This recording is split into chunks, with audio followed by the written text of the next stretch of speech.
ശരിക്കും നെഞ്ചൊരുക്കുന്ന കാഴ്ച കേട്ടോ. എന്തോ പാകം ചെയ്യാണ് ഒരു പാവം സ്ത്രീ. എന്തൊക്കെയോ പാകം ചെയ്ത് കഴിക്കാൻ വേണ്ടിയിട്ട്. നമ്മളെ എല്ലാവരും നമ്മളെ മനുഷ്യരാണ്. ഈ ഒരു വീട് പൂർണ്ണമായിട്ട് നാമാവശേഷമായിട്ടുണ്ട്. ഈ ഒരു വെള്ളത്തിന്റെ പോസ്റ്റ് ഇത്രയും ഹൈറ്റിൽ വെള്ളം വന്നിട്ട്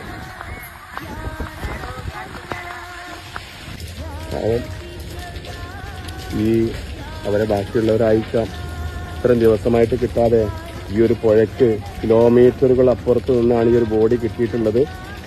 പിന്നെ നിങ്ങൾക്ക് കാണാൻ പറ്റുന്നുണ്ടാവും ഈ മരങ്ങളൊക്കെ ആ മലയിൽ നിന്ന് ഒലിച്ചു വന്നതാണ് കേട്ടോ. ഇവിടെ മരങ്ങളില്ല, ഇവിടെ തെങ്ങുകൾ മാത്രമേ ഉള്ളൂ, തെങ്ങുകൾ മാത്രമാണ് ഉള്ളത്.